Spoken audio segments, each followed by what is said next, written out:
بسم اللہ الرحمن الرحیم الحمد للہ رب العالمین والصلاة والسلام علی رسول الکریم اما بعد رب اشرح لی صدری ویسر لی امری واحلل عقدۃ من لسانی یفقہوا قولی. السلام علیکم ورحمۃ اللہ وبرکاتہ. May peace, blessings and mercy of Almighty Allah be on all of you. آپ کو پتہ ہے کہ سورہ کہف کی اتنی امپورٹنس ہے کہ اللہ کے نبی صلی اللہ علیہ وسلم نے ہماری توجہ اس طرف دلوائی اور ہمیں تلقین کی کہ سورہ کہف کی جو پہلی 10 آیات ہیں، اور ایک اور روایت میں آخری 10 روایات کا بھی ذکر آتا ہے کہ جو بھی ان کو میمورائز کرے گا وہ فتنہ دجال سے بچے گا، جو کہ دنیا میں سب سے بڑا آنے والا ایک فتنہ ہے.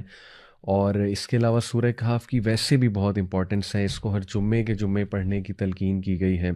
اور سورہ کہف کو سمجھنا بہت ضروری ہے، اس کی تھیم کو سمجھنا بہت ضروری ہے، کیونکہ یہ ایک اینٹی ڈوٹ ہے.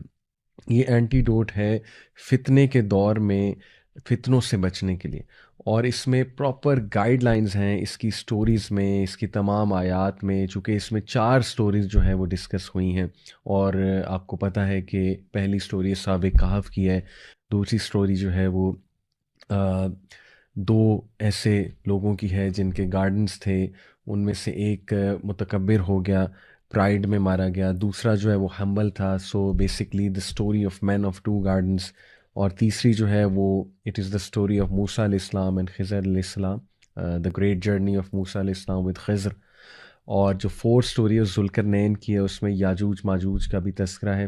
تو بڑی انٹرسٹنگ یہ سٹوریز ہیں، اور ہر سٹوری میں ایک منفرد لیسن ہمیں ملتا ہے، اور ہر لیسن کا تعلق جو ہے وہ فتنے کے دور میں جو میں سمجھتا ہوں انٹلیکچوئل چیلنجز آئیں گے مسلمانوں کو، سائیکلوجیکل چیلنجز آئیں گے، ایون جو فزیکل چیلنجز آئیں گے، ان سب کو سامنے رکھتے ہوئے الحمدللہ ہمارے لیے گائیڈ لائنز موجود ہیں. تو اس سے پہلے ہم سورت کا آغاز کریں، میں اس کے کچھ ورچوز اور اس کے کچھ فضائل آپ کے سامنے رکھتا ہوں.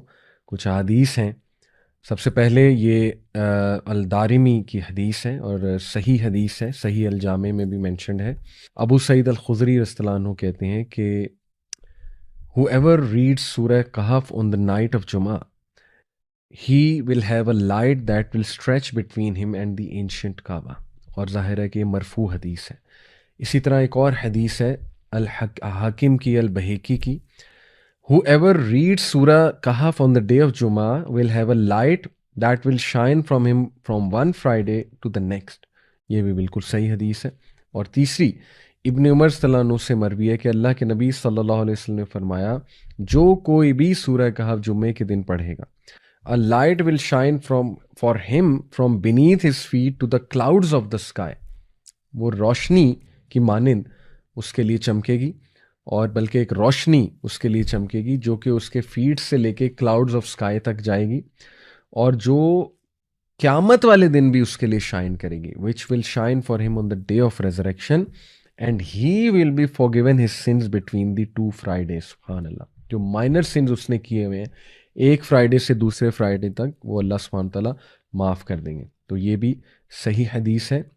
اور اس کے علاوہ اس کی امپورٹنس ابو درداء صلی اللہ عنہ سے مروی ہے، صحیح مسلم کی حدیث ہے کہ اللہ کے نبی صلی اللہ علیہ وسلم نے فرمایا، whoever memorizes 10 verses from the beginning of Surah Kahf will be immune to the false messiah.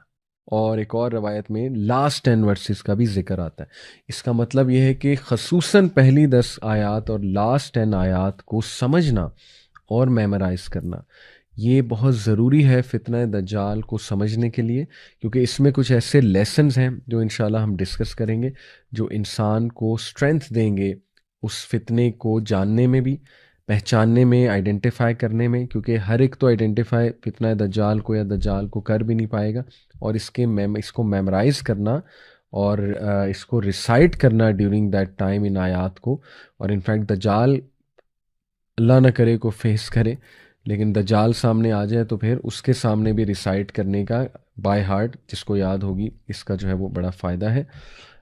فتنہ دجال کے حوالے سے بھی کچھ میں انشاءاللہ ڈسکس کرنا چاہوں گا، آپ کے سامنے روایات رکھنا چاہوں گا تاکہ اس فتنے کو بھی ہم انڈرسٹینڈ کریں. دیکھیں، دجال کے آنے سے پہلے اس کے لیے ایک ایسی دنیا بنائی جائے گی، اس کے جو ظاہر ساتھی ہیں، جو مددگار ہیں، اوبویسلی جو باطل ہے، وہ ایک سٹیج سیٹ کریں گے. دے ول سیٹ اے سٹیج. اور اس سٹیج میں 2 چیزیں بہت ضروری ہیں، کیونکہ دجال، دا ورڈ دجال is derive from the root word دجل، which means extreme deception, دھوکا. تو ایک تو ایسی دنیا قائم ہوگی which is full of fakeness, fake world اور فیک ویلیوز لوگوں کی, اور گاڈلی ورلڈ آرڈر سے نکل کے لوگ ٹوٹلی اپوزٹ ورلڈ آرڈر پہ آ جائیں گے, اور ہر چیز الٹی ہونے لگے گی. یعنی سچ جھوٹ لگنے لگے گا اور جھوٹ سچ لگنے لگے گا, اور ایکسٹریم پروپیگنڈے کا جو ہے وہ دور ہوگا, اور ایکسٹریم ایلوژنس کا, ہیلوسینیشنس کا دور ہوگا. لوگ ببل میں رہ رہے ہوں گے, فیک لائفز گزار رہے ہوں گے لوگ, اور کمپلیٹلی آخرت سے مطلب انکنسرنڈ, اور بس دنیا دنیا دنیا, اور ایکسیسو مٹیریلزم, سکسیس کی ڈیفینیشن چینج ہو چکی ہوگی اس دور میں.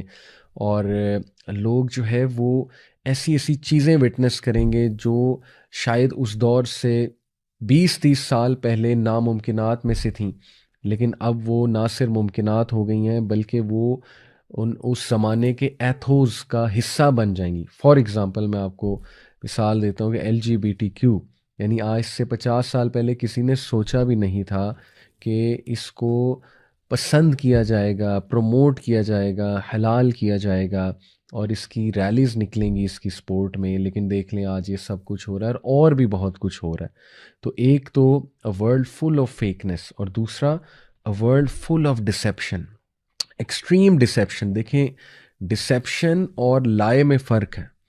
جھوٹ پکڑا جاتا ہے, ٹھیک ہے, اگر کوئی جھوٹ بول رہا ہے وہ پکڑا جائے گا. لیکن ڈسیپشن کیا ہے؟ ڈسیپشن ہے کہ کچھ سچ کو مکس کر دیا جائے, کچھ ٹھیک چیزوں کو مکس کر دیا جائے, لیکن زیادہ تر باطل ہو, زیادہ تر جھوٹ ہو. تو دس از ویری ڈینجرس. اور اللہ معاف کرے, جب آپ دیکھتے ہیں میڈیا کی طرف, دا وے میڈیا پریزنٹس تھنگس, آپ دیکھیں نا آج کا انسان کتنی جلدی انفلوئنس ہو سکتا ہے چیزوں سے. یعنی اتنا آسان ہے کسی کو انفلوئنس کرنا آج کے دور میں کہ ایک کلپ لگایا, اس کے پیچھے بڑا زبردست سا میوزک لگایا, ایک ٹیون لگائی, اس کے بعد کچھ اپنی بات کر دی, تو آپ دیکھیں فوراً سے انسان جو ہے اس بات کو مان لیتا ہے اور اس سے انفلوئنس ہو جاتا ہے. تو ثابت یہ ہوا کہ اتنا ہیویلی ڈپینڈنٹ اور ریلائنٹ ہو جائے گا اس دور کا انسان ان چیزوں پہ, مٹیریلسٹک چیزوں پہ, کہ جب دجال آئے گا تو اس کے ہاتھ میں تو جنت دوزخ ہوگی. اللہ کے نبی صلی اللہ علیہ وسلم نے فرمایا ویدر کو کنٹرول کرنے کا اس کے پاس کوئی ٹیکنالوجی یا جو بھی ذریعہ ہوگا, اسی طرح اس کے پاس دلائل ایسے ہوں گے کہ اللہ کے نبی صلی اللہ علیہ وسلم نے فرمایا ایک بہت بڑا پکا مومن اس کے سامنے آئے گا, اور وہ اس کے سامنے دلائل رکھے گا دجال اپنے, تو that person will be convinced. تو یہ اس لیول کا فتنہ ہے کہ اللہ کے نبی صلی اللہ علیہ وسلم نے فرمایا کہ فلی, بھاگ جانا, جب تم دجال کو دیکھو تو بھاگ جانا, اسے فیس نہ کرنا, اس کے فتنے کو بھی فیس نہ کرنا. اور اس سے پناہ مانگنے کے لیے اللہ کے نبی صلی اللہ علیہ وسلم نے یہ دعا سکھائی جو ہر نماز میں پڑھنی چاہیے. اللہم انی اعوذ بک من عذاب جہنم ومن عذاب القبر ومن فتنۃ المحیاء والممات ومن شر فتنۃ المسیح الدجال. یہ دعا آپ کو حسن المسلم ایپ ہے اس میں بھی مل جائے گی, اور ویسے بھی مل جائے گی, دعا فرام پروٹیکشن آف دجال, گوگل پہ آپ سرچ کریں گے. تو یہ ہے اس لیول کا فتنہ ہے کہ اللہ کے نبی نے ہر نماز میں سکھایا صحابہ کو کہ یہ دعا تم کرو ہر نماز میں درود ابراہیمی کے بعد.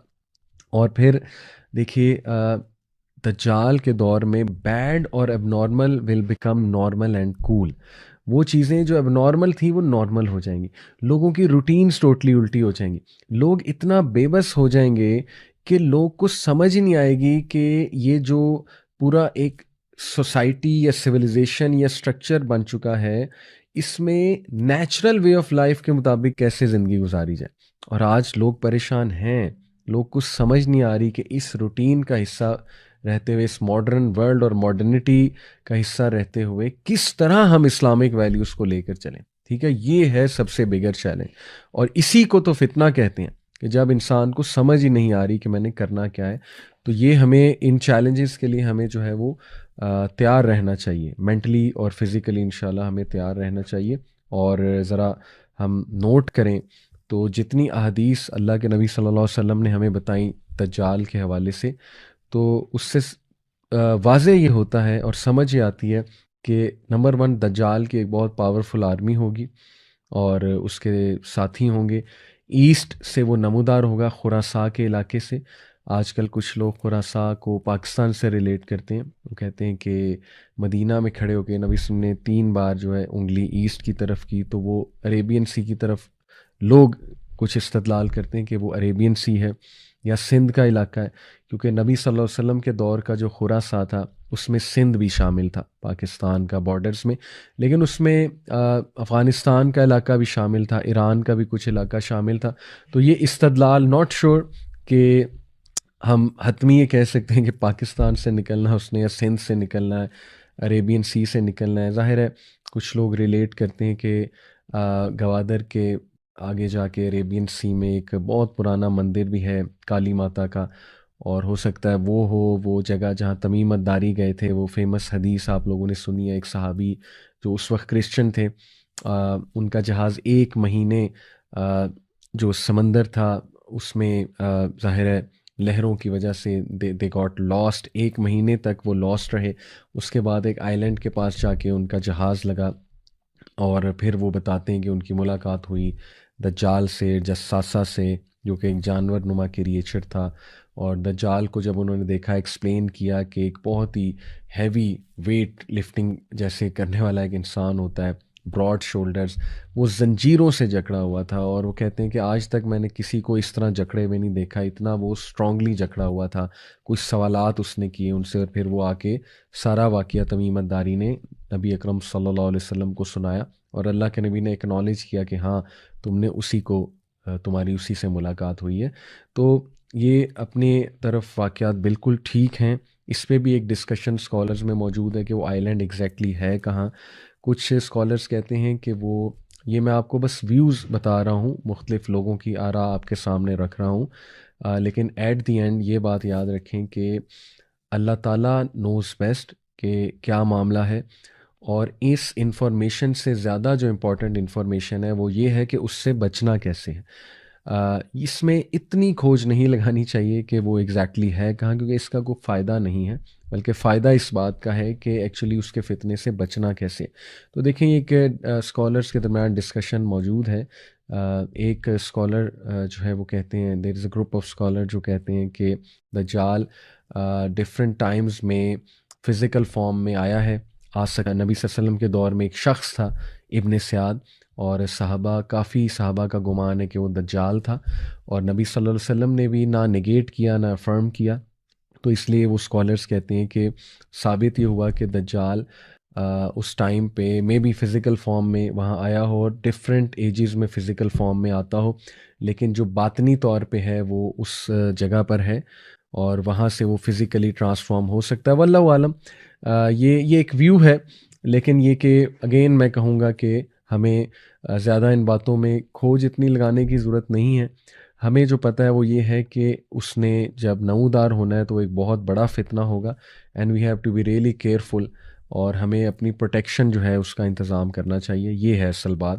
تو بہرحال دجال جب آئے گا تو احادیث سے اور روایات سے یہ واضح تو ہوتا ہے کہ اس کے پاس ایک بہت پاورفل آرمی ہوگی، اور اینٹی اسلام پروپیگنڈا، بہت ہی سوفسٹیکیٹڈ اینٹی اسلامک پروپیگنڈا ہوگا اس کے پاس.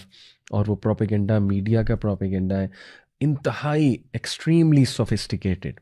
تو آج کے دور میں آپ دیکھیں کہ کتنے سوفسٹیکیٹڈ سسٹم ہے، algorithms, data analysis, data usage, اس کے بعد ہیکنگ، اس کے بعد جو ہے وہ ظاہر ہے آئی ٹی کی ایک دنیا، ٹینشن انجینئرز. پھر آپ دیکھیں کہ جیسے کمپنیز جو ہیں وہ کس سوفسٹیکیٹڈ انداز میں کمپیٹ کر رہی ہیں آپس میں، اور کس طرح سے لوگ انفلوئنس بھی ہوتے ہیں ان ساری چیزوں سے. پھر اے آئی کا دور آ رہا ہے، آرٹیفیشل انٹیلیجنس، جو کہ ایک نیکسٹ لیول میں سمجھتا ہوں فتنے کا دور آنے والا ہے.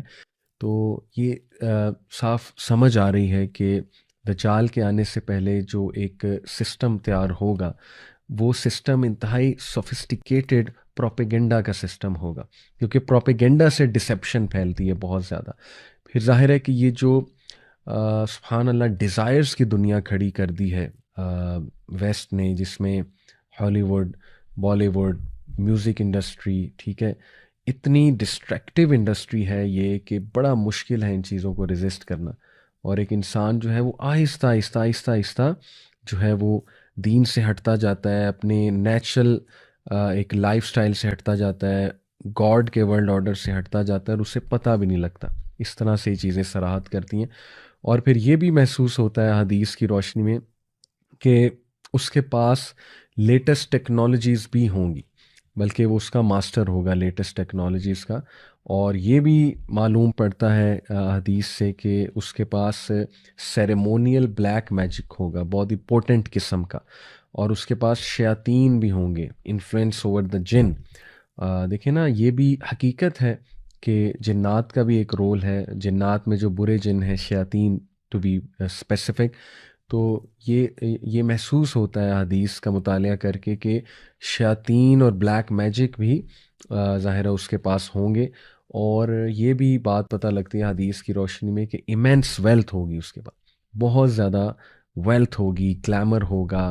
اور اس کے آنے سے پہلے کچھ ایونٹس ایسے ہوں گے جو میں آپ کو بتا دوں، جیسے کہ گلوبل فیمن آئے گا، 3 سال تک جو ہے وہ فیمن آئے گا، قحط سالی. اور اس دوران اللہ کے نبی صلی اللہ علیہ وسلم سے صحابہ نے پوچھا تھا نا کہ اگر ہم اس دوران ہوئے تو ہم کیا کھائیں پئیں گے، ہماری خوراک کیا ہوگی؟ تو نبی صلی اللہ علیہ وسلم نے کہا تھا ذکر کرو، سبحان اللہ، الحمد للہ، اللہ اکبر، لا الہ الا اللہ.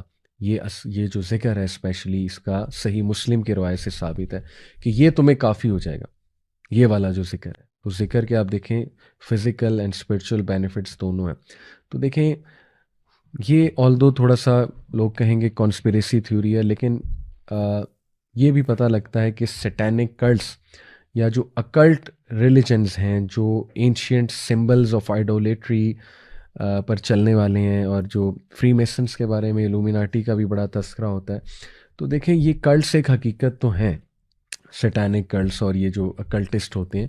تو یہ بھی ایسا لگتا ہے کہ وہ بھی اسی کی تیاری کے لیے لوگوں کی ذہن سازی کر رہے ہیں، اور may be they are part of the دجالی فتنہ اینڈ دا دجال ورلڈ آرڈر ایز ویل. تو اس میں کچھ پری ایونٹس جو اس سے پہلے ہوں گے انشاءاللہ، وہ میں آپ کے سامنے رکھتا ہوں. اللہ کے نبی صلی اللہ علیہ وسلم نے فرمایا، مسند احمد کی حدیث ہے، verily preceding the false messiah will be years of deception. دجال کے آنے سے پہلے ایکسٹریم ڈسیپشن کے ایئرز ہوں گے، یعنی اتنا لوگ کھو جائیں گے اس ڈسیپشن میں کہ سچ جھوٹ لگے گا اور جھوٹ جو ہے وہ سچ لگے گا، اور ہر چیز اپوزٹ ہونے لگے گی. اور بے حیائی جو ہے اس کی ڈیفینیشن ہی چینج ہو جائے گی، ٹرمینالوجیز ہی چینج ہو جائیں گی، لوگ جو ہے وہ جسٹیفائی کرنے لگیں گے سارے گناہوں کو، ساری چیزوں کو. تو یہ ایکسٹریم ایئرز آف ڈسیپشن ہے فالس مسایا سے کے آنے سے پہلے. اور پھر فرمایا، in which the truth are belied and the liars are believed, the trustworthy are discredited and the treacherous are trusted and the disgraceful speak. یعنی آپ سبحان اللہ دیکھیں کہ ہمارے نبی نے کلیئرلی بتا دیا کہ یہ معاملات چل رہے ہوں گے، اور باقاعدہ ڈسیٹفل اور ڈسگریسفل لوگوں کو ٹرسٹ کیا جائے گا، اور بلکہ وہ لوگوں سے مخاطب ہوں گے، اور لوگ ان کو گلوبل ورلڈ لیڈر سمجھیں گے ان ڈسیپٹیو لوگوں کو. تو سبحان اللہ، اس میں زیادہ ڈیٹیل میں مجھے جانے کی ضرورت نہیں ہے، آپ لوگ سمجھ جائیں گے بہت اچھے سے، جس کی کچھ نظر ہے ظاہر ہے کرنٹ افیئرس پہ کہ what actually is going to happen. سبحان اللہ. تو باقی یہ کہ انشاءاللہ مزید میں آپ کے سامنے جو ہے وہ احادیث رکھتا ہوں کہ اللہ کے نبی صلی اللہ علیہ وسلم نے، صحیح مسلم کی روایت ہے، یہ فرمایا کہ the people will flee from the false messiah into the mountains. اور یہ کون لوگ ہیں جو بچنا چاہتے ہیں؟ کہ لوگ دجال سے بچنے کے لیے، فالس مسیحا سے بچنے کے لیے پہاڑوں کا رخ کریں گے. اور یہ صحابیہ جو رپورٹ کر رہی ہیں اس حدیث کو، ام شارق، یہ کہتی ہیں کہ یا رسول اللہ، where will be the Arabs on that day? یا رسول اللہ، عربز کہاں ہوں گے اس دن؟ اللہ کے نبی صلی اللہ علیہ وسلم نے فرمایا، ہم قلیل، دے ول بی فیو، وہ بہت کم ہوں گے. اور یہ صحیح مسلم کی روایت ہے، حدیث نمبر 2945. تو یہ بھی اس کے آنے سے پہلے ایک سائن. اور مڈل ایسٹ میں جو اس وقت حالات ہیں آپ کے سامنے ہیں، اور آپ کو چاہیے کہ مزید کرنٹ افیئرس پہ ایک نظر رکھیں، اور ہمیں چاہیے کہ تیاری. جسٹ ٹو کنکلوڈ، جو فتنہ دجال ہوگا اور جو اس کی ایج ہوگی، اس کے کچھ ایٹریبیوٹس دوبارہ آپ کے سامنے رکھتا ہوں کہ اس میں ایکسٹریم اگنورنس، مس انفارمیشن ہوگی، ایکسٹریم کنفیوژن کا دور ہوگا، انہیلدی فوڈ ہوگا، فیک لوگ ہوں گے، فیک آئیڈینٹی ہوگی، فیکنس ہوگی، ایک آرٹیفیشل دنیا ہوگی، اور ایکسٹریملی مٹیریلسٹک ہو جائیں گے لوگ، مٹیریلزم سے امپریس ہونے والے ہو جائیں گے، اور پھر دجال کو ریزسٹ کرنا ان کے لیے بہت مشکل ہو جائے گا۔ اور کچھ لحاف جو دجال لوگوں کے مائنڈز پر ظاہر ہے وہ لحاف آئیں گے تاکہ